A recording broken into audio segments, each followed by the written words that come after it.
12 ਤਰੀਕ ਨੂੰ ਸਾਡੇ ਸੂਬਾ ਪ੍ਰਧਾਨ ਤੇ ਇਹ ਹਮਲਾ ਕੀਤਾ ਗਿਆ ਔਰ ਉਹਦੀ ਜ਼ਿੰਮੇਵਾਰੀ ਸਿੱਧੀ ਕਾਂਗਰਸ ਦੇ ਐਮਪੀ ਲੁਧਿਆਣੇ ਦੇ ਔਰ ਰਵਨੀਤ ਸਿੰਘ ਬਿੱਟੂ ਨੇ ਲੱਤੀ ਹੈ। ਅਸੀਂ ਮੰਗ ਕਰਦੇ ਹਾਂ ਪੁਲਿਸ ਪ੍ਰਸ਼ਾਸਨ ਤੋਂ, ਡੀਜੀਪੀ ਤੋਂ ਕਿ ਰਵਨੀਤ ਸਿੰਘ ਬਿੱਟੂ ਤੇ 307 ਦਾ ਪਰਚਾ ਦਰਜ ਹੋਣਾ ਚਾਹੀਦਾ ਹੈ। ਕਾਂਗਰਸ ਤੋਂ ਕਦੀ ਵੀ ਪੰਜਾਬ ਦੀ ਪੱਗ ਦੀ ਅਸੀਂ ਰਾਖੀ ਦੀ ਉਮੀਦ ਨਹੀਂ ਕਰ ਸਕਦੇ। ਇਹਨਾਂ ਨੇ 84 ਦੇ ਅੰਦਰ ਦਿੱਲੀ 'ਚ ਵੀ ਪੰਜਾਬ ਦੀ ਪੱਗ ਨੂੰ ਉਛਾਲਿਆ ਸੀ, ਇਹਨਾਂ ਨੇ 84 ਦੇ ਅੰਦਰ ਕਾਨਪੁਰ ਦੇ ਵਿੱਚ ਵੀ ਪੰਜਾਬ ਦੀ ਪੱਗ ਨੂੰ ਉਛਾਲਿਆ ਸੀਗਾ ਔਰ ਅੱਜ ਇਹ ਪੰਜਾਬ ਦੇ ਹਿੱਤਾਂ ਦੀ ਗੱਲ ਕਰ ਰਿਹਾ। ਕਿਸੇ ਤਰ੍ਹਾਂ ਦੀ ਵੀ ਅਨਹੋਣੀ ਘਟਨਾ ਅਗਰ ਹੁੰਦੀ ਹੈ ਉਹਦੇ ਵਾਸਤੇ ਡੀਜੀਪੀ ਪੰਜਾਬ ਔਰ ਪੰਜਾਬ ਪੁਲਿਸ ਜ਼ਿੰਮੇਵਾਰ ਹੈਗੀ ਆ ਕਿ ਇਹ ਜਿਹੜੀ ਪਾਜੀ ਪਾ ਰਹੇ ਨੇ ਬੀਜੇਪੀ ਨੂੰ, ਇਹ ਮੁੜਨੀ ਹੈ, ਯਾਦ ਰੱਖੇ ਬਿੱਟੂ। ਪਿਛਲੇ ਦਿਨਾਂ ਤੋਂ ਬਾਰ-ਬਾਰ ਤੁਹਾਡੇ ਮਨ ਦੇ ਉੱਤੇ ਜਨਤਾ ਨੂੰ ਵੀ ਔਰ ਪ੍ਰਸ਼ਾਸਨ ਨੂੰ ਇਸ ਗੱਲ ਦੀ ਜਾਣਕਾਰੀ ਦੇ ਰਹੇ ਸੀਗੇ ਕਿ ਜਿੰਨੇ ਵੀ ਹਮਲੇ ਪੰਜਾਬ ਦੇ ਵਿੱਚ ਕਿਸਾਨ ਅੰਦੋਲਨ ਦੀ ਆੜ ਦੇ ਵਿੱਚ ਹੋ ਰਹੇ ਨੇ ਭਾਜਪਾ ਨੇਤਾਵਾਂ ਦੇ ਉੱਪਰ, ਉਹਦੇ ਵਿੱਚ ਕਾਂਗਰਸ ਦਾ ਹੱਥ ਹੈ। ਚਾਹੇ ਉਹ ਕੈਪਟਨ ਅਮਰਿੰਦਰ ਸਿੰਘ ਦੇ ਬਿਆਨ ਦੇਣ ਦੀ ਗੱਲ ਹੋਵੇ, ਚਾਹੇ ਉਹ ਰਾਜਕੁਮਾਰ ਵੇਰਕਾ ਜਿਹੜਾ ਕਿ ਸ਼ਰੇਆਮ ਕਿਸਾਨਾਂ ਨੂੰ ਉਕਸਾ ਰਿਹਾ ਹੈ, ਚਾਹੇ ਉਹਦੇ ਬਿਆਨ ਦੀ ਗੱਲ ਹੋਵੇ। ਹੁਣ ਜਦੋਂ ਸਾਡੇ ਸੂਬਾ ਪ੍ਰਧਾਨ ਸ਼੍ਰੀਮਾਨ ਅਸ਼ਵਨੀ ਸ਼ਰਮਾ ਦੇ ਉੱਪਰ 12 ਤਰੀਕ ਨੂੰ ਜਿਹੜਾ ਹਮਲਾ ਹੋਇਆ ਸੀਗਾ, ਉਹ ਹਮਲਾ ਵੀ ਅਸੀਂ ਕਿਹਾ ਸੀ ਕਿ ਕਾਂਗਰਸ ਪ੍ਰਯੋਜਿਤ ਹਮਲਾ ਹੈਗਾ। ਸਰਕਾਰ ਜਿਹੜੀ ਹੈਗੀ ਹੈ ਉਹ ਜਾਣ ਬੁੱਝ ਕੇ ਸਾਡੇ ਨੇਤਾਵਾਂ ਨੂੰ ਟਾਰਗੇਟ ਕਰ ਰਹੀ ਹੈ ਔਰ 12 ਤਰੀਕ ਨੂੰ ਸਾਡੇ ਸੂਬਾ ਪ੍ਰਧਾਨ ਤੇ ਇਹ ਹਮਲਾ ਕੀਤਾ ਗਿਆ ਔਰ ਉਹਦੀ ਜ਼ਿੰਮੇਵਾਰੀ ਸਿੱਧੀ ਕਾਂਗਰਸ ਦੇ ਐਮਪੀ ਲੁਧਿਆਣੇ ਦੇ ਔਰ ਰਵਨੀਤ ਸਿੰਘ ਬਿੱਟੂ ਨੇ ਲੱਤੀ ਹੈ। ਅਸੀਂ ਮੰਗ ਕਰਦੇ ਹਾਂ ਪੁਲਿਸ ਪ੍ਰਸ਼ਾਸਨ ਤੋਂ, ਡੀਜੀਪੀ ਤੋਂ ਕਿ ਰਵਨੀਤ ਸਿੰਘ ਬਿੱਟੂ ਤੇ 307 ਦਾ ਪਰਚਾ ਦਰਜ ਹੋਣਾ ਚਾਹੀਦਾ ਹੈ ਔਰ ਜਿਸ ਢੰਗ ਨਾਲ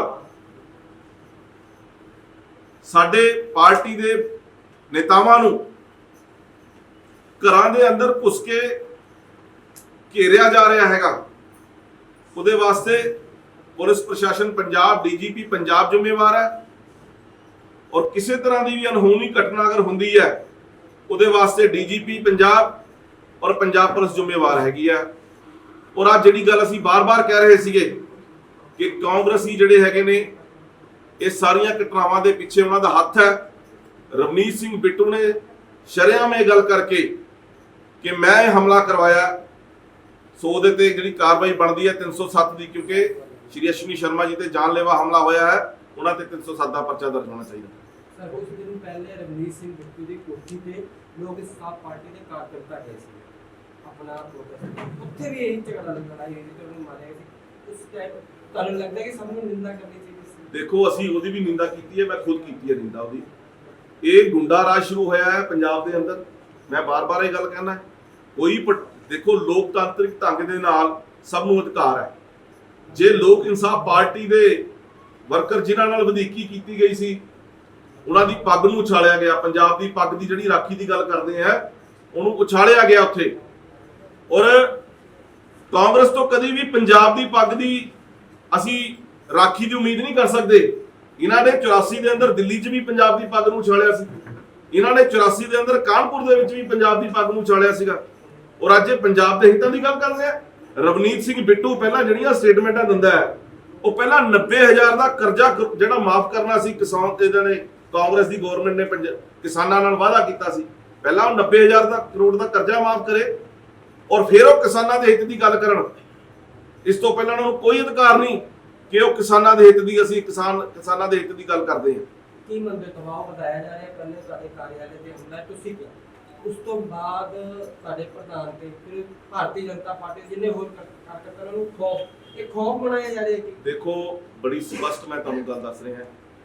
ਸ਼੍ਰੀਮਾਨ ਨਰਿੰਦਰ ਮੋਦੀ ਜੀ ਦੀਆਂ ਅੱਛੀਆਂ ਨੀਤੀਆਂ ਜਿਹੜੀਆਂ ਕਿ ਦੇਸ਼ ਹਿੱਤ ਵਿੱਚ ਨੇ, ਦੇਸ਼ ਨੂੰ ਅੱਗੇ ਵਧਾਉਣ ਵਾਲੀਆਂ ਨੇ, ਦੇਸ਼ ਦੇ ਪੁਰਾਣੇ ਜਿਹੜੇ ਨਾਸੁਰ ਸੀਗੇ ਬੜੀ ਦੇਰ ਦੇ, ਉਹਨਾਂ ਨੇ ਉਹ ਖਾੜੇ ਨੇ, ਦੂਰ ਕੀਤੇ ਨੇ। ਕਾਂਗਰਸ ਤੋਂ ਇਹ ਬਰਦਾਸ਼ਤ ਨਹੀਂ ਹੋ ਰਿਹਾ। ਪੰਜਾਬ ਦੇ ਅੰਦਰ ਵੀ ਅੱਜ ਬੀਜੇਪੀ ਆਪਣਾ ਆਧਾਰ ਵਧਾਉਂਦੇ ਹੋਏ ਪਿੰਡਾਂ ਤੱਕ ਪਹੁੰਚ ਚੁੱਕੀ ਹੈਗੀ ਹੈ। ਉਹਨਾਂ ਨੂੰ ਪਿੰਡਾਂ 'ਚ ਜਾਣ ਤੋਂ ਰੋਕਣ ਵਾਸਤੇ, ਪਿੰਡਾਂ ਦੇ ਵਿੱਚ ਭਰਮ ਭੁਲੇਖੇ ਪੈਣ, ਕਿਸਾਨਾਂ ਨੂੰ ਭਰਮ ਭੁਲੇਖੇ ਪੈਣ ਭਾਜਪਾ ਬਾਰੇ, ਇਹ ਸਾਰੀਆਂ ਪ੍ਰਯੋਜਿਤ ਕੰਮ ਇਸ ਕਰਕੇ ਇਹ ਕਾਂਗਰਸ ਦੀ ਸਰਕਾਰ ਕਰ ਰਹੀ ਹੈ ਕਿਉਂਕਿ ਪਿਛਲੇ ਲੰਬੇ ਸਮੇਂ ਜਿੰਨੀ ਜਿਹੜੀ ਉਹਨਾਂ ਦਾ 3.5 ਸਾਲ ਦਾ ਨਲਾਇਕ ਪੀਰੀਅਡ ਹੈ, ਜਿਹਨੂੰ ਮੈਂ ਕਹਾਂਗਾ ਕਿ ਸਭ ਤੋਂ ਨਲਾਇਕ ਪੀਰੀਅਡ 3.5 ਸਾਲ ਦਾ ਜਿਹੜਾ ਰਿਹਾ ਹੈ ਕਾਂਗਰਸ ਦਾ, ਉਹ ਬਿਲਕੁਲ ਫੇਲਰ ਸੀ। ਉਹਨਾਂ ਸਾਰੀਆਂ ਚੀਜ਼ਾਂ ਨੂੰ 126 ਬੰਦੇ ਅਸੀਂ ਜ਼ਹਿਰੀਲੀ ਸ਼ਰਾਬ ਪੀ ਕੇ ਕਾਂਗਰਸ ਦੀ ਸਰਕਾਰ ਨੇ ਮਾਰੇ ਆ। ਇਹ ਕੋਈ ਛੋਟੀ ਗੱਲ ਨਹੀਂ ਹੈਗੀ। 126 ਬੰਦਿਆਂ ਦਾ ਕਤਲ ਕੀਤਾ ਪੰਜਾਬ ਦੀ ਸਰਕਾਰ ਨੇ, ਔਰ ਉਹਦੇ ਨਾਲ 5600 ਕਰੋੜ ਰੁਪਏ ਦਾ ਰੈਵਨਿਊ ਖਾਦਾ। ਹੁਣ 63 ਕਰੋੜ ਰੁਪਈਆ ਉਹ ਗਰੀਬ ਬੱਚਿਆਂ ਦਾ ਵਜੀਫਾ ਖਾ ਗਏ।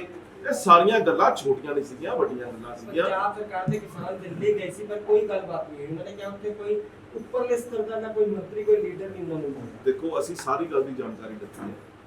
ਸਾਡੇ ਜਦੋਂ ਇਹ ਕਿਸਾਨ ਡੈਪੂਟੇਸ਼ਨ ਕੱਲ ਮਿਲਿਆ, ਉਹਦੇ ਵਿੱਚ ਸੈਕਟਰੀ ਨੇ ਉਹਨਾਂ ਦੀ ਸਾਰੀ ਗੱਲਬਾਤ ਸੁਣੀ ਹੈ। 1.5 ਘੰਟਾ ਮੀਟਿੰਗ ਚੱਲੀ ਹੈ। ਉਹਨਾਂ ਨੇ 2 ਆਪਣੇ ਮੈਮੋਰੰਡਮ ਵੀ ਉਹਨਾਂ ਨੂੰ ਸੌਂਪਿਆ। ਮੇਰੇ ਕੋਲ ਫੋਟੋ ਆਈਆਂ, ਮੈਂ ਤੁਹਾਨੂੰ ਦਿਖਾ ਸਕਦਾ ਹਾਂ। ਵਿੱਚੋਂ 1-2 ਬੰਦਿਆਂ ਨੇ ਗੱਲ ਕਹੀ ਜੀ ਆਰਡੀਨੈਂਸ ਕੈਂਸਲ ਕਰੋ, ਤੇ ਉਹ ਆਰਡੀਨੈਂਸ ਜਿਹੜਾ ਹੈਗਾ ਉਹ ਕੈਂਸਲ ਜਿਹੜਾ ਹੈਗਾ ਉਹ ਨਹੀਂ ਹੋ ਸਕਦਾ ਸੀ। ਉਹਦੇ ਤੇ ਵਿਚਾਰਾਂ ਹੋ ਸਕਦੀਆਂ ਸੀ। ਉਹਨਾਂ ਨੇ ਕਿਹਾ ਸੀ ਤੁਹਾਨੂੰ ਅਸੀਂ ਥੋੜੇ ਜਿਹੜੇ ਸੰਸ਼ੇ ਦੂਰ ਕਰ ਸਕਦੇ ਹਾਂ। ਤਾਂ ਉਹਨਾਂ ਨੇ ਉਹ ਗੱਲ ਸੁਣੀ ਨਹੀਂ, ਮਨ ਬਣਾਇਆ ਹੋਇਆ ਸੀਗਾ ਸ਼ਾਇਦ ਅਜੇ ਕੁਝ ਟਾਈਮ ਹੋਰ ਲੱਗੇਗਾ, ਅਸੀਂ ਸਮਝਾਵਾਂਗੇ, ਸਾਰੀ ਗੱਲ ਨੂੰ ਅੱਗੇ ਤੱਕ ਲੈ ਕੇ ਜਾਵਾਂਗੇ। ਕਿਉਂਕਿ ਇਹ ਜਿਹੜੇ ਬਿੱਲ ਨੇ ਇਹ ਪੰਜਾਬ ਨੂੰ, ਪੰਜਾਬੀਅਤ ਨੂੰ, ਪੰਜਾਬ ਦੀ ਕਿਸਾਨੀ ਨੂੰ ਬਚਾਉਣ ਵਾਲੇ ਬਿੱਲ ਨੇ। ਇਹ ਪੰਜਾਬ ਦੀ ਕਿਸਾਨੀ ਨੂੰ ਮਾਰਨ ਵਾਲੇ ਬਿੱਲ ਨਹੀਂ ਹੈਗੇ। ਅਸੀਂ ਬਾਰ-ਬਾਰ ਬੇਨਤੀ ਕਰ ਰਹੇ ਹਾਂ, ਇਹਦੀ ਡੂੰਘਾਈ 'ਚ ਜਾ ਕੇ ਸੋਚਣਾ ਚਾਹੀਦਾ ਪੰਜਾਬ ਦੇ ਕਿਸਾਨ ਵੀਰਾਂ ਨੂੰ। ਮੈਂ ਜੋ ਮਰਜ਼ੀ ਅੱਜ ਮੈਂ ਦੇਖ ਰਿਹਾ ਕਿ ਸਾਡੀ ਛੋਟੀ ਗੱਲ ਨੂੰ ਜੇ ਅਸੀਂ ਕੁਝ ਵੀ ਕਹਿੰਦੇ ਹਾਂ ਉਹਨੂੰ ਬੜਾ ਵਧਾ ਚੜਾ ਕੇ ਗੱਲ ਕਰ ਲਈ ਜਾਂਦੀ ਹੈ ਕਿ ਅਸੀਂ ਕਿਸਾਨਾਂ ਦੇ ਹਾਮੀ ਨਹੀਂ ਹੈਗੇ ਜੀ, ਸਾਡੀ ਤੁਹਾਨੂੰ ਸੁਣਦਾ ਕਿਹਨੇ ਹੈ, ਤੁਹਾਡਾ ਇਹ ਹੈ, ਤੁਹਾਡਾ ਉਹ ਹੈ। ਮੈਨੂੰ ਤਾਂ ਮੋਨਾ ਦੇਖ ਕੇ ਵੀ ਗਾਲਾਂ ਕੱਢਣਗੇ, ਪਰ ਮੈਂ ਕਿਸਾਨੀ ਨਾਲ ਵੀ ਜੁੜਿਆ ਹੋਇਆ, ਮੈਂ ਆੜਤ ਨਾਲ ਵੀ ਜੁੜਿਆ ਹੋਇਆ, ਮੈਂ ਸ਼ੈਲਰ ਨਾਲ ਵੀ, ਮੈਂ ਸਾਰੇ ਕੰਮਾਂ ਨਾਲ ਜੁੜਿਆ। ਮੈਨੂੰ ਇੱਕ ਚੀਜ਼ ਦਾ ਪਤਾ ਹੈ, ਐਦਾਂ ਦੀ ਕੋਈ ਗੱਲ ਨਹੀਂ ਹੈਗੀ। ਇਹਨੂੰ ਚੰਗੀ ਤਰ੍ਹਾਂ ਪੜ੍ਹਨ, ਪੰਜਾਬੀ ਦੀਆਂ ਕਾਪੀਆਂ ਵੀ ਅਸੀਂ ਮੁਹੱਈਆ ਕਰਾ ਰਹੇ ਹਾਂ, ਸਾਡੇ ਨਾਲ ਬੈਠ ਕੇ ਗੱਲ ਕਰਨ। ਅਸੀਂ ਇਹਦੇ ਵਿੱਚ ਜੇ ਕਿਤੇ ਕਮੀ ਹੋਊਗੀ, ਜਿਹੜੀ ਗੱਲ ਕਿਸਾਨਾਂ ਦੇ ਹਿੱਤ ਦੀ ਨਹੀਂ ਹੋਊਗੀ, ਉਸੇ ਠੀਕ ਕਰਨ ਨੂੰ ਤਿਆਰ ਹੈ। ਸਾਡਾ ਦੇਖੋ, ਕਿਹੜੀ ਰਾਜਨੀਤਿਕ ਪਾਰਟੀ ਚਾਹੁੰਦੀ ਹੈ ਕਿ ਉਹਦਾ ਵੋਟ ਬੈਂਕ ਖਰਾਬ ਹੋਵੇ? ਕੋਈ ਰਾਜਨੀਤਿਕ ਪਾਰਟੀ ਨਹੀਂ ਚਾਹੁੰਦੀ, ਅਸੀਂ ਵੀ ਨਹੀਂ ਚਾਹੁੰਦੇ। ਅਸੀਂ ਕਦੋਂ ਚਾਹੁੰਦੇ? ਪਰ ਇਹ ਕਿਸਾਨਾਂ ਦੇ ਹਿੱਤ ਵਾਲੇ ਕਾਨੂੰਨ ਨੇ। ਇਹ ਕਾਨੂੰਨ ਜਿਹੜੇ ਬਣੇ ਨੇ ਨਵੇਂ, ਇਹਨਾਂ ਨੇ ਕਿਸਾਨੀ ਨੂੰ ਵਧਾਉਣਾ ਹੈ, ਕਿਸਾਨਾਂ ਦੀ ਆਮਦਨ ਨੂੰ ਵਧਾਉਣਾ ਹੈ। ਵੱਡਾ ਲੀਡਰ ਕਿਉਂ ਨਹੀਂ ਹੈ ਸਰ? ਉਸ ਟਾਈਮ ਵੱਡਾ ਲੀਡਰ ਆ ਜਾਂਦਾ, ਗੱਲ ਸੁਣਨ ਲੱਗੇ। ਦੇਖੋ, ਕਈ ਤਰ੍ਹਾਂ ਦੇ ਪ੍ਰੋਗਰਾਮ ਸ਼ਾਇਦ ਚੱਲ ਰਹੇ ਸੀਗੇ, ਇਹਦੇ ਬਾਰੇ ਅਸੀਂ ਵੀ ਕੇਂਦਰ ਨਾਲ ਗੱਲਬਾਤ ਕਰ ਰਹੇ ਹਾਂ। ਸੋ ਆਉਣ ਵਾਲੇ ਸਮੇਂ 'ਚ ਅੱਛੇ ਨਤੀਜੇ। ਡੀਜੀਪੀ ਉਹਨਾਂ ਨੇ ਸਿਕਿਉਰਿਟੀ ਦੇਣ ਦੀ ਕਹਿਤਾ ਕਿ ਸਿਕਿਉਰਿਟੀ ਦੇਗਾ, ਭਾਜਪਾ ਕਰੇਗਾ, ਸਾਰਿਆਂ ਦੇ ਬੈਰੀਕੇਡਿੰਗ ਉਹਦੇ ਬਾਰੇ ਕੀ ਕਹਿਣਾ? ਦੇਖੋ, ਜਿਹੜੀ ਸਿਕਿਉਰਿਟੀ ਦੇਣ ਵਾਲੀ ਗੱਲ ਹੈ, ਸਾਡੇ ਨਾਲ ਕਰ ਰਹੇ ਨੇ ਮਜ਼ਾਕ। ਡੀਜੀਪੀ ਸਾਹਿਬ ਪਹਿਲਾਂ ਤਾਂ ਦੱਸਣ ਵੀ ਕਿੰਨੇ ਬੰਦਿਆਂ ਨੂੰ ਸਿਕਿਉਰਿਟੀ ਭੇਜੀ ਹੈ। ਜਿਹੜੀ ਉਹਨਾਂ ਨੇ ਅੱਜ ਮੈਂ ਪੜ੍ਹੀ, ਬੜੀ ਮੈਂ ਸਮਝਦਾ ਕਿ ਸ਼ਰਮਿੰਦਗੀ ਵਾਲੀ ਸਟੇਟਮੈਂਟ ਹੈ ਕਿ ਸਾਡੇ ਕਿਸੇ ਨੇਤਾ ਕੋਲ ਸਿਕਿਉਰਿਟੀ ਨਹੀਂ ਪਹੁੰਚੀ। ਕੇਵਲ 3 ਜਨਰਲ ਸੈਕਟਰੀ ਸਟੇਟ ਇਨਕਲੂਡਿੰਗ ਮੀ, ਉਹਨਾਂ ਨੂੰ ਪਿਛਲੇ ਹਫਤੇ 2 ਗਨਮੈਨ ਉਹਨਾਂ ਨੇ ਭੇਜੇ ਸੀ। ਇੱਕ ਕਾਂਸਟੇਬਲ ਸੀਗਾ ਔਰ ਇੱਕ ਹੋਮਗਾਰਡ ਦਾ ਬੰਦਾ ਸੀ ਜਿਹਦੇ ਕੋਲ ਕੁਝ ਨਹੀਂ ਹੈਗਾ, ਚੱਪਲ ਪਾ ਕੇ ਆ ਗਿਆ ਉਹਦੇ ਕੋਲ ਵੈਪਨ ਕੋਈ ਨਹੀਂ ਹੈਗਾ। ਔਰ ਇੱਕ ਬੰਦਾ ਜਿਹੜਾ ਸੀਗਾ ਉਹਨਾਂ ਨੇ ਕਾਂਸਟੇਬਲ ਭੇਜਿਆ। ਕੇਵਲ 3 ਬੰਦਿਆਂ ਕੋਲ ਪਿਛਲੇ ਹਫਤੇ ਆਈ ਆ ਉਹ ਵੀ ਸਿਕਿਉਰਿਟੀ। ਔਰ ਮੈਂ ਸਮਝਦਾ ਕਿ ਸਾਰੀਆਂ ਚੀਜ਼ਾਂ ਸਾਨੂੰ ਸਿਕਿਉਰਿਟੀ ਵਾਲੀ ਕੋਈ ਗੱਲ ਨਹੀਂ ਨਾ ਦੇਣ, ਕੋਈ ਐਸੀ ਨਾ ਭਾਜਪਾ ਦਾ ਕਰਿਆ ਕਰਤਾ ਡਰਦਾ। ਇਹ ਗੱਲ ਸਮਝਣਾ ਧਿਆਨ ਨਾਲ, ਸਿਕਿਉਰਿਟੀ ਰੱਖਣਾ ਆਪਣੇ ਕੋਲ ਸਾਨੂੰ ਜ਼ਰੂਰਤ ਨਹੀਂ ਹੈ। ਮੈਂ ਤਾਂ ਵੋਟ ਦੀ ਵਾਪਸ। ਔਰ ਮੈਂ ਇਹ ਗੱਲ ਕਹਿਣੀ ਚਾਹੁੰਦਾ ਕਿ ਬਗੈਰ ਵੈਪਨ ਵਾਲੇ ਕੀ ਸਿਕਿਉਰਿਟੀ ਕਰੂਗਾ ਸਾਡੀ? ਸਾਨੂੰ ਕੀ ਲੋੜ ਸਿਕਿਉਰਿਟੀ ਦੀ? ਜੇ ਉਹਨਾਂ ਨੂੰ ਸਾਡੀ ਚਿੰਤਾ ਨਹੀਂ ਹੈਗੀ, ਜੇ ਸਾਡੇ ਸੂਬਾ ਪ੍ਰਧਾਨ ਤੇ ਹਮਲਾ ਕਰਾ ਸਕਦੇ ਆ, ਜੇ ਸੂਬਾ ਪ੍ਰਧਾਨ ਦੀ ਸਿਕਿਉਰਿਟੀ ਦੀ ਡੀਜੀਪੀ ਖਬਰ ਨਹੀਂ ਲੈਂਦਾ, ਜੇ ਐਡਾ ਵੱਡਾ ਇੱਕ ਸੂਬੇ ਦੇ ਪ੍ਰਧਾਨ ਤੇ ਹਮਲਾ ਹੋ ਗਿਆ, ਜਿਹੜਾ ਇਹ ਕੰਪੈਰੀਜ਼ਨ ਕਾਂਗਰਸ ਦੇ ਜਨਰਲ ਸੈਕਟਰੀ ਦੀ ਲਿਸਟ ਦੇ ਅੰਦਰ ਇਹਦੇ ਕੋਲ ਕਿੰਨੀ ਸਿਕਿਉਰਿਟੀ ਹੈ, ਇਹਨਾਂ ਦੇ ਸੂਬਾ ਪ੍ਰਧਾਨ ਕੋਲ ਕਿੰਨੀ ਸਿਕਿਉਰਿਟੀ ਹੈ?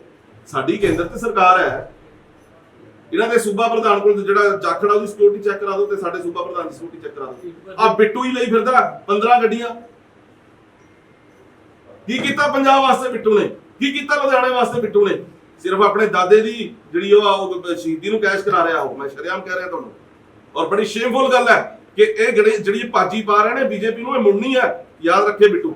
ਇੱਕ ਪਾਸੇ ਕਹਿ ਰਹੇ ਕਿ ਡੀਜੀਪੀ ਹੋਣੀ ਪੰਜਾਬ ਸਰਕਾਰ ਦੇ ਦਬਾਅ ਤੇ ਕੰਮ ਕਰ ਰਹੀ ਹੈ। ਜੇ ਉਹ ਸਿਕਿਉਰਿਟੀ ਦਿੰਦੇ ਆ, ਪੰਜਾਬ ਦੀ ਗਵਰਨਮੈਂਟ ਦੀ ਸਿਕਿਉਰਿਟੀ ਹੋਊਗੀ, ਪੰਜਾਬ ਕੋਲ ਲਊਗੀ ਕਾਰਜਕਰਤਾ ਬੀਜੇਪੀ ਦੇ। ਦੇਖੋ, ਅਸੀਂ ਤਾਂ ਸਾਡੇ ਇਹ ਜਿਹੜੀ ਪੰਜਾਬ ਵਾਲੇ ਨੇ, ਪੰਜਾਬ ਪੁਲਿਸ ਵਾਲੇ ਨੇ, ਇਹ ਸਾਰੇ ਰਲੇ ਮਿਲੇ ਹੋਏ ਨੇ। ਮੈਂ ਤਾਂ ਬਾਰ-ਬਾਰ ਇਹ ਗੱਲ ਕਹਿ ਰਿਹਾ, ਡੀਜੀਪੀ ਪ੍ਰੈਸ਼ਰ ਥੱਲੇ ਆ ਪੰਜਾਬ ਸਰਕਾਰ ਦੇ, ਕਾਂਗਰਸ ਦੀ ਸਰਕਾਰ ਦੇ ਪ੍ਰੈਸ਼ਰ ਥੱਲੇ ਆ। ਉਸ ਬੰਦੇ ਨੇ ਹਜੇ ਤੱਕ ਸੂਬਾ ਪ੍ਰਧਾਨ ਨੂੰ ਫੋਨ ਕਰਕੇ ਇਹ ਨਹੀਂ ਪੁੱਛਿਆ ਵੀ ਤੁਹਾਡੇ ਨਾਲ ਵਾਪਰਿਆ ਕੀ ਹੈ। ਸਾਡੇ ਪ੍ਰਦੇਸ਼ ਦਾ ਸੂਬਾ ਪ੍ਰਧਾਨ ਹੈ, ਜੇ ਉਹਦੇ ਨਾਲ ਉਹਦੇ ਤੇ ਕੋਈ ਹਮਲਾ ਹੁੰਦਾ ਹੈ ਉਹਦੀ ਜਾਣਕਾਰੀ ਡੀਜੀਪੀ ਸਾਹਿਬ ਨੂੰ ਲੈਣੀ ਚਾਹੀਦੀ ਹੈ। ਅਸੀਂ ਬੜੇ ਸਤਿਕਾਰ ਨਾਲ ਹਮੇਸ਼ਾ ਗੱਲ ਕਰਦੇ ਰਹੇ ਉਹਨਾਂ ਨਾਲ। ਅੱਗੇ ਕੋਈ ਇਹਦੇ ਘਟਨਾ ਔਰ ਅੱਜ ਹੋਰ ਬੰਦਭਾਗੀ ਘਟਨਾ ਹੋਈ ਹੈ, ਮੇਰੀ ਸੁਣੋ ਧਿਆਨ ਨਾਲ। ਦੇਖੋ ਤੁਸੀਂ ਲੋਕਤੰਤਰ ਦਾ ਚੌਥਾ ਸਤੰਭ ਹੋ ਔਰ ਸਹੀ ਗੱਲ ਤੁਸੀਂ ਲੋਕਾਂ ਤੱਕ ਪਹੁੰਚਾਣੀ ਹੈ। ਮੈਂ ਇਸ ਕਰਕੇ ਤੁਹਾਡੇ ਸਾਹਮਣੇ ਅਪੀਲ ਕਰਦਾ। ਸਾਡੇ ਪ੍ਰਦੇਸ਼ ਦੇ ਪੂਰਵ ਅਧਿਕਸ਼ ਔਰ ਕੇਂਦਰ ਸਰਕਾਰ ਦੇ ਪੂਰਵ ਮੰਤਰੀ ਸ਼੍ਰੀ ਵਿਜੇ ਸਾਂਪਲਾ ਜੀ ਜਲਾਲਾਬਾਦ ਦੇ ਅੰਦਰ ਇੱਕ ਦਲਿਤ ਬੱਚੇ ਨੂੰ ਜਿਹਨੂੰ ਪਿਸ਼ਾਬ ਪਿਲਾਇਆ ਜ਼ਬਰਦਸਤੀ ਕੁੱਟਿਆ ਗਿਆ, ਉਹਦਾ ਹਾਲ ਚਾਲ ਪੁੱਛਣ ਵਾਸਤੇ ਜਲਾਲਾਬਾਦ ਗਏ ਔਰ ਉੱਥੇ ਵੀ ਮੁਕਤਸਰ ਦੇ ਅੰਦਰ ਯੂਥ ਕਾਂਗਰਸ ਦਾ ਜਨਰਲ ਸੈਕਟਰੀ 15-20 ਬੰਦੇ ਲੈ ਕੇ ਉਹਨਾਂ ਨੂੰ ਘੇਰਦਾ, ਪਹਿਲਾਂ ਮੁੜ ਕੇ ਕਿਸਾਨ ਯੂਨੀਅਨ ਦੇ ਲੋਕਾਂ ਨੂੰ ਬੁਲਾ ਲਿਆ ਗਿਆ। ਇਹ ਪ੍ਰਯੋਜਿਤ ਨਹੀਂ ਤੇ ਹੋਰ ਕੀ ਹੈ?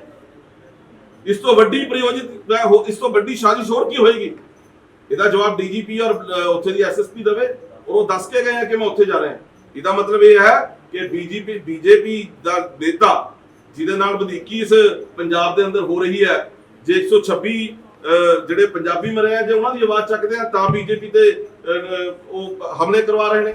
ਜੇ ਅਸੀਂ 63 ਕਰੋੜ ਗਰੀਬ ਬੱਚਿਆਂ ਦੀ ਆਵਾਜ਼ ਚੱਕ ਰਹੇ ਆ, 63 ਕਰੋੜ ਦਾ ਜਿਹੜਾ ਘੁਟਾਲਾ ਹੋਇਆ ਉਹਦੇ ਵਾਸਤੇ ਗਰੀਬ ਬੱਚਿਆਂ ਦੀ ਅਸੀਂ ਵਜ਼ੀਫੇ ਦੀ ਗੱਲ ਉਹਦੀ ਆਵਾਜ਼ ਚੱਕ ਰਹੇ ਆ ਤਾਂ ਬੀਜੇਪੀ ਦੇ ਨੇਤਾਵਾਂ ਨੂੰ ਟਾਰਗੇਟ ਕੀਤਾ ਜਾ ਰਿਹਾ। ਜੇ ਜਲਾਲਾਬਾਦ ਦੇ ਅੰਦਰ ਇੱਕ ਦਲਿਤ ਬੱਚੇ ਦੇ ਨਾਲ ਵਧੀਕੀ ਕੀਤੀ ਜਾਂਦੀ ਹੈ, ਜੇ ਉਹਦੀ ਆਵਾਜ਼ ਬੀਜੇਪੀ ਚੱਕਦੀ ਹੈ ਤੇ ਸਾਡੇ ਉੱਥੇ ਜਿਹੜੇ ਐਡੇ ਵੱਡੇ ਨੇਤਾ ਨੂੰ ਜਿਹੜਾ ਸਾਡਾ ਪੂਰਵ ਅਧਿਕਸ਼ ਰਿਹਾ ਔਰ ਕੇਂਦਰ ਸਰਕਾਰ 'ਚ ਮੰਤਰੀ ਰਿਹਾ ਉਹਨੂੰ ਜਾਣ ਤੋਂ ਘੇਰ ਲਿਆ ਗਿਆ। ਇਹ ਕਾਂਗਰਸ ਇਹ ਪ੍ਰਯੋਜਿਤ ਨਹੀਂ ਤਾਂ ਹੋਰ ਕੀ ਹੈ? ਇਹ ਸਾਜ਼ਿਸ਼ ਨਹੀਂ ਤਾਂ ਹੋਰ ਕੀ ਹੈ ਕਿ ਬੀਜੇਪੀ ਨੂੰ ਲੋਕਾਂ ਤੱਕ ਪਹੁੰਚਣ ਤੋਂ ਰੋਕਿਆ ਜਾਵੇ। ਔਰ ਮੈਂ ਕਹਿਣਾ ਚਾਹੁੰਦਾ ਪੰਜਾਬ ਦੀ ਸਰਕਾਰ ਵੀ ਸੁਣੇ, ਕਾਂਗਰਸ ਵੀ ਸੁਣੇ, ਬੀਜੇਪੀ ਦਾ ਵਰਕਰ ਘਰ ਨਹੀਂ ਬੈਠੂਗਾ। ਤੁਸੀਂ ਜਿੰਨਾ ਮਰਜ਼ੀ ਜ਼ੋਰ ਲਾ ਲਓ ਜਿੰਨਾ ਤੁਹਾਡੇ ਤੇ ਲੱਗਦਾ। ਤੁਸੀਂ ਕਾਰਿਆਲੇ ਭੇਜਿਆ ਕਾਂਗਰਸ ਦਾ, ਫਿਰ ਡੀਸੀ ਦਫ਼ਤਰ ਜਾ ਕੇ ਧਰਨਾ ਦਿੱਤਾ, ਕੋਈ ਅਸਰ ਨਹੀਂ ਹੋ ਰਿਹਾ ਕਿ ਇਸ ਤੋਂ ਕੋਈ ਵੱਡਾ ਸਟੈਪ ਚੱਕਰ ਨਹੀਂ ਹੋ ਰਿਹਾ? ਦੇਖੋ ਸਾਨੂੰ ਨਾਲ ਧਰਨੇ ਲਾਉਣ ਤੋਂ ਕੋਈ ਗਰੇਜ ਹੈ। ਧਰਨੇ ਸਾਡੇ ਅਸੀਂ ਸਾਰੀ ਜ਼ਿੰਦਗੀ ਲਾਏ ਨੇ, ਸੰਘਰਸ਼ ਕਰਕੇ ਪਾਰਟੀ ਇੱਥੇ ਤੱਕ ਪਹੁੰਚੀ ਹੈ ਹਮੇਸ਼ਾ ਔਰ ਅੱਗੇ ਵੀ ਸੰਘਰਸ਼ ਕਰਦੇ ਰਹਾਂਗੇ ਹਮੇਸ਼ਾ। ਪੰਜਾਬ ਦੇ ਹਿੱਤਾਂ ਵਾਸਤੇ, ਪੰਜਾਬੀਆਂ ਵਾਸਤੇ, ਪੰਜਾਬ ਦੇ ਕਿਸਾਨਾਂ ਵਾਸਤੇ ਅਸੀਂ ਲੜਾਈ ਆਪਣੀ ਜਾਰੀ ਰੱਖਣੀ ਹੈ। ਸਾਡਾ ਉਦੇਸ਼ ਇਕੱਲਾ ਇਹ ਨਹੀਂ ਹੈਗਾ, ਸਾਡਾ ਤਾਂ ਉਦੇਸ਼ ਹੈ ਕਿ ਪੰਜਾਬ ਦਾ ਨੌਜਵਾਨ ਅੱਜ ਨਸ਼ੇ ਨਾਲ ਗ੍ਰਸਤ ਹੈ। ਪੰਜਾਬ ਦੇ ਅੰਦਰ ਭ੍ਰਿਸ਼ਟਾਚਾਰ ਫੈਲਿਆ ਹੋਇਆ, 5600 ਕਰੋੜ ਦਾ ਘਪਲਾ ਹੋ ਗਿਆ, ਉਹਦਾ ਕੋਈ ਹਿਸਾਬ ਨਹੀਂ ਦੇ ਰਿਹਾ। 63 ਕਰੋੜ ਦਾ ਗਰੀਬ ਬੱਚਿਆਂ ਦਾ ਵਜ਼ੀਫਾ ਖਾ ਕੇ ਉਹਦਾ ਕੋਈ ਹਿਸਾਬ ਨਹੀਂ ਦੇ ਰਿਹਾ, ਉਲਟਾ ਉਹ ਸੈਕਟਰੀ ਹੀ ਬਦਲਤਾ, ਉਹਦੇ ਮਹਿਕਮੇ ਦਾ ਸੈਕਟਰੀ ਕਹਿ ਰਿਹਾ ਸੀ। ਔਰ ਐਸੇ ਅਨੇਕ ਹੋਰ ਜਿਹੜਾ ਮੋਦੀ ਜੀ ਨੇ ਅਨਾਜ ਭੇਜਿਆ 1 ਕਰੋੜ 42 ਲੱਖ ਲੋਕਾਂ ਲਈ, ਉਹ ਖਾ ਗਏ, ਉਹਦਾ ਹਿਸਾਬ। ਇਹ ਸਾਰੀਆਂ ਗੱਲਾਂ ਤੇ ਜਿੱਥੇ ਬੀਜੇਪੀ ਖੋਲ ਰਹੀ ਸੀ ਨਾ, ਉਹ ਤੋਂ ਡਰਦੇ ਮਰਦੇ ਇਹ ਕੁਝ ਕਰਾ ਰਹੇ ਨੇ ਸਾਡੇ ਵਾਲੇ। ਇਹੀ ਤਾਂ ਮੈਂ ਗੱਲ ਬਾਰ-ਬਾਰ ਕਿਹਾ ਕਿ ਜਨਤਾ ਦੀ ਆਵਾਜ਼ ਅੱਜ ਬੀਜੇਪੀ ਚੁੱਕ ਰਹੀ ਸੀ, ਚਾਹੇ ਉਹ ਅਨਾਜ ਦੇ ਕਪੜੇ ਦੀ ਗੱਲ ਹੋਵੇ, ਚਾਹੇ ਉਹ ਗਰੀਬ ਬੱਚਿਆਂ ਦੇ ਵਜ਼ੀਫੇ ਦੀ ਗੱਲ ਹੋਵੇ, ਚਾਹੇ ਉਹ 126 ਜਿਹੜੇ ਬੰਦੇ ਮਰੇ ਨੇ ਜ਼ਹਿਰੀਲੀ ਸ਼ਰਾਬ ਨਾਲ ਉਹਨਾਂ ਦੇ ਹੱਕ ਦੀ ਗੱਲ ਹੋਵੇ, ਉਹਨਾਂ ਦੇ ਹੱਕਾਂ ਦੀ ਗੱਲ ਹੋਵੇ, ਉਹ ਬੀਜੇਪੀ ਚੱਕ ਰਹੀ ਹੈ ਔਰ ਕਾਂਗਰਸ ਨੂੰ ਡਰ ਲੱਗ ਰਿਹਾ, ਉਹ ਸਾਨੂੰ ਰੋਕ ਰਹੇ ਹੈ। ਅੱਜ ਜਿੰਦਾ ਮਿਸਾਲ ਹੈ ਕਿ ਜਲਾਲਾਬਾਦ 'ਚ ਸਾਡੇ ਨੇਤਾ ਨੂੰ ਬੀਜੇਪੀ ਦੇ ਨੂੰ ਜਾਣ ਨਹੀਂ ਦਿੱਤਾ ਗਿਆ। ਇਸ ਕਰਕੇ ਨਹੀਂ ਜਾਣ ਦਿੱਤਾ ਕਿ ਬੀਜੇਪੀ ਉੱਥੇ ਜਾ ਕੇ ਅੱਗੇ ਉਹਦੇ ਹੱਕਾਂ ਵਾਸਤੇ ਲੜਾਈ ਨਾ ਲੜ ਸਕੇ। ਸਰ ਕਿਤੇ ਨਾ ਕਿਤੇ ਕਾਂਗਰਸ ਦੇ ਰਾਸ਼ਟਰੀ ਪ੍ਰਧਾਨ ਨੂੰ ਵੀ ਤਾਂ ਜੋ ਕੁੜੀ ਨਾਲ ਹੋਇਆ ਸੀਗਾ ਉੱਥੇ ਹਾਥਰਸ ਗੈਂਗ ਰੇਪ, ਉਦੋਂ ਵੀ ਰੋਕਿਆ ਗਿਆ, ਉਦੋਂ ਨਹੀਂ ਬੀਜੇਪੀ ਅੱਗੇ ਆਈ। ਬੀਜੇਪੀ ਉੱਥੇ ਜੋ ਬਣਦੀ ਕਾਰਵਾਈ ਸੀ, ਅਸੀਂ ਇੱਥੇ ਕੀ ਮੰਗ ਕੀਤੀ ਸੀ? ਅਸੀਂ ਇੱਥੇ ਇਹੀ ਮੰਗ ਕਰਦੇ ਸੀ ਨਾ ਕਿ ਇਹ ਜਿਹੜੀ ਜਾਂਚ ਹੈ ਸੀਬੀਆਈ ਤੋਂ ਕਰਾਓ ਧਰਮਸੋਧ ਵਾਲੇ ਮਾਮਲੇ ਦੀ, ਤੇ ਉੱਥੇ ਤਾਂ ਸੀਬੀਆਈ ਨੂੰ ਆਲਰੇਡੀ ਜਾਂਚ ਦੇ ਦਿੱਤੀ ਗਈ ਹੈ ਔਰ ਜਿਹੜੇ ਉਹਦੇ ਦੋਸ਼ੀ ਸੀਗੇ ਉਹਨਾਂ ਨੂੰ ਗ੍ਰਿਫਤਾਰ ਕਰ ਲਿਆ ਗਿਆ ਹੈਗਾ। ਧੰਨਵਾਦ।